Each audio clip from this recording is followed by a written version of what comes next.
Good morning everyone, this is Kundan sir. और आज आपके सामने प्रस्तुत है एक बहुत ही इम्पोर्टेंट रूल जो कि इस तरह से दिया हुआ है। रूल है कि अगर आपको सेंटेंस में आप मान लीजिए कि अगर आप स्टूडेंट हैं बिहार बोर्ड के क्लास 10th के या फिर क्लास 12th के, खास करके मैं वीडियो उपलब्ध करा रहा हूँ क्लास 12th के लिए, क्योंकि यहाँ से जो है कि ग्रामर सेक्शन से, हालांकि टोटल ऑब्जेक्टिव की बात करें, ऑब्जेक्टिव सेक्शन की बात करें तो ऑब्जेक्टिव सेक्शन में टोटल 100 क्वेश्चन पूछे जाते हैं, टोटल 100 क्वेश्चन पूछे जाते हैं और इसमें से 60 क्वेश्चन ग्रामर से रहता है और 40 क्वेश्चन लिटरेचर से रहता है। तो ये 60 क्वेश्चन को कवर करने के लिए इस तरह के कुछ रूल्स है जिसको आप अगर याद रखते हैं तो आपको एग्जाम में बहुत ही आसानी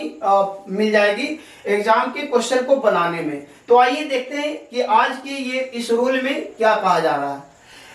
रूल में है कि अगर आपको सेंटेंस में मिल जाए ago, yesterday, last plus time expression, last plus time expression या फिर टाइम एक्सप्रेशन प्लस बैक, ये जो टी दिया हुआ है, टी से टाइम और ई से एक्सप्रेशन, इसका मतलब ये हो गया कि टाइम एक्सप्रेशन अगर लास्ट के साथ कोई टाइम एक्सप्रेशन आ जाए, यानी कि टाइम एक्सप्रेशन को डिनोट करने वाला वर्ड, जैसे कि last day, last month, last year, last night, इस तरह से कुछ भी कोई लास्ट के साथ कोई टाइम एक्सप्रेशन वाला वर्ड आ जाए, या फिर टाइम एक्सप्रेशन के साथ बैक लगा हुआ रहे, या फिर पास्ट ईयर जैसे कि 2020, 2005, 1999 एटसेट्रा।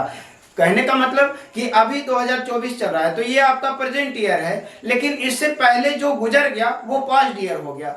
तो उस तरह से अगर सेंटेंस में कोई भी पास्ट ईयर मिल जाए तो आपका सेंटेंस होना चाहिए सिंपल पास्ट में। बस आपको इतना ही याद रखना है कि इनमें से कोई एक वर्ड मिल जाए तो आपका सेंटेंस होना चाहिए सिंपल पास्ट में। सिंपल पास्ट का एक्टिव वॉइस में subject plus V2 other word, ये स्ट्रक्चर होगा। और पैसिव वॉइस की बात करें तो इसका पैसिव वॉइस, ये एक्टिव वॉइस का स्ट्रक्चर हो गया, इसका पैसिव स्ट्रक्चर होगा।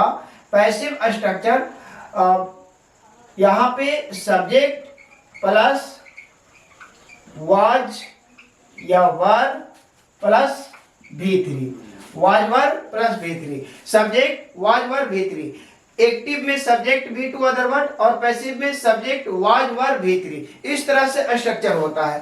कब? जब सेंटेंस में आपको मिल जाए ago, yesterday, last plus time expression plus back, past year जैसे कि 2020, 2005, 1999 या और भी जो बीत गए हैं वर्ष वो, तो आपका सेंटेंस सिंपल पास्ट में होना चाहिए। आइए देखते हैं कुछ एग्जाम्पल से समझने का कोशिश करते हैं। ये जो एग्जाम्पल है ना, ये एग्जाम में पूछे गए सवाल है। तो अगर आपको एग्जाम में इस तरह से सवाल पूछ दिया जाता है, क्वेश्चन पूछा जाता है, तो आप उस समय हेजिटेट नहीं होना है आपको, बस आपको ये देखना है कि इसमें से कोई एक वर्ड है कि नहीं। क्वेश्चन देखें, Sunita declared that she was dash last night. अब इस सेंटेंस में ये जो सेंटेंस पूछा गया है, क्वेश्चन पूछा गया है, इसके लिए 4 ऑप्शन है। ये 4 ऑप्शन में से कौन सा ऑप्शन होना चाहिए ये जानने के लिए देखते हैं। यहाँ पे सेंटेंस में लास्ट नाइट शब्द का प्रयोग किया गया है। अब लास्ट नाइट आपको बताया जा रहा है कि लास्ट के साथ कोई भी टाइम एक्सप्रेशन आ जाए तो सेंटेंस को होना चाहिए सिंपल पास्ट में, सेंटेंस को सिंपल पास्ट में होना चाहिए। तो ध्यान दीजिएगा, रोबिंग पहला ऑप्शन है, रोबिंग V4, तो सिंपल पास्ट में V4 होने का कोई जगह नहीं है। और अगला ऑप्शन है रोब्ड, तो रोब्ड V2 है, ये सही ऑप्शन है। अगला ऑप्शन है सी में रोब्ड V1, पास्ट इंडेफिनिट में V1 का कोई प्रयोग नहीं है। और डी में है टू रोब्ड, ये भी नहीं होगा क्योंकि इंफिनिटिव का प्रयोग किया गया है। सही ऑप्शन है option B, subject plus was. अब यहाँ पे ये जो सेंटेंस लिया गया है ये सिंपल पास्ट का पैसिव वॉइस में, तो सब्जेक्ट मिल गया, उसके बाद वाज मिल गया, उसके बाद V3 के रूप में यहाँ पे रोब्ड हो गया। अगला क्वेश्चन देखें, I dash mister Singh at 9 PM last night. इस एक बार फिर से यहाँ पे लास्ट नाइट का प्रयोग किया है, लास्ट के साथ टाइम एक्सप्रेशन वर्ड आया है, तो सेंटेंस को होना चाहिए सिंपल पास्ट में। सिंपल पास्ट में होने के लिए सब्जेक्ट V2 अदर वर्ड या सब्जेक्ट वाज वर V3, इतना याद रखना है आपको। तो सब्जेक्ट ये एक्टिव में है तो सब्जेक्ट V2 होना चाहिए, तो सब्जेक्ट आ गया। उसके बाद आपको चाहिए V2, तो पहला ऑप्शन है कॉल, ये नहीं होने वाला है। दूसरा ऑप्शन है कॉलिंग, V4 है तो ये भी नहीं होने वाला है। अगला डी में ऑप्शन हैज कॉल्ड से V3 हो जाएगा, यानी कि प्रेजेंट परफेक्ट टेंस बन जाएगा। तो हमको प्रेजेंट परफेक्ट टेंस नहीं चाहिए, हमको चाहिए पास्ट इंडेफिनिट, तो यानी कि सिंपल पास्ट। तो सिंपल पास्ट होने के लिए सही ऑप्शन कॉल्ड।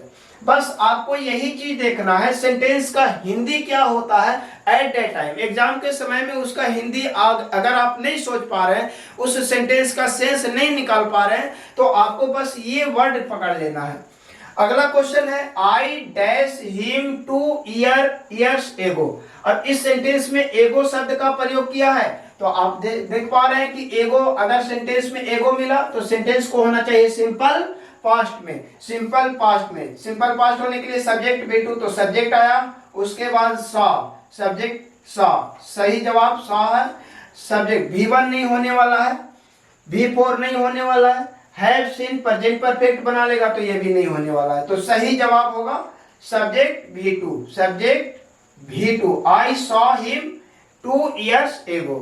अगला क्वेश्चन, इसमें शुरू में ही एस्टरडे का प्रयोग कर दिया है। अब एस्टरडे मिल गया तो सेंटेंस को सिंपल पास्ट में होना चाहिए। सिंपल पास्ट में होना चाहिए, तो सिंपल पास्ट में होने के लिए क्या चाहिए, subject plus V2 plus other word. अब देखिएगा, ये आपका सब्जेक्ट है। अब ऑप्शन में दिया हुआ है मस्ट, हमको मेन वर्ब चाहिए, एक्जुलरी वर्ब नहीं चाहिए। अब यहाँ पे मस्ट मॉडल एक्जुलरी का प्रयोग किया तो ये नहीं होने वाला है, मस्टंट भी नहीं होने वाला है।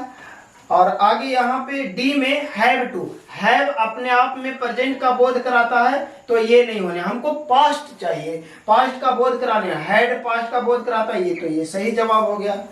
अगला क्वेश्चन है इंडिया डैश फ्रीडम इन 1947। बस आप देख पा रहे हैं कि इस सेंटेंस में पास्ट ईयर का प्रयोग किया है, और जैसे ही आपको दिखाई दिया कि पास्ट ईयर है तो इसका हिंदी क्या होता है ये सोचने की जरूरत नहीं है, बस आपको सेंटेंस को सिंपल पास्ट में बना लेना है। तो सिंपल पास्ट में होने के लिए सेंटेंस को होना चाहिए subject V2 other word, subject के रूप में इंडिया। उसके बाद अब यहाँ पे ऑप्शन देखिए, ऑप्शन में गेट आया, ये V1 है तो V1 नहीं है, हमको V2 चाहिए। हैज गोट V3 है तो ये भी नहीं होने वाला है। गेट्स V5 है तो ये भी नहीं होने वाला है। और उसके बाद अगला ऑप्शन है गोट, तो सब्जेक्ट प्लस V2, ये सही ऑप्शन है। तो आप देख पा रहे हैं कि इस तरह से बहुत ही इजीली क्वेश्चन को क्रैक किया जा सकता है इस ट्रिक के आधार पे। तो फिर मिलेंगे अगली वीडियो में, तब तक के लिए बहुत बहुत धन्यवाद। Thank you so much, have a nice day, जय हिंद।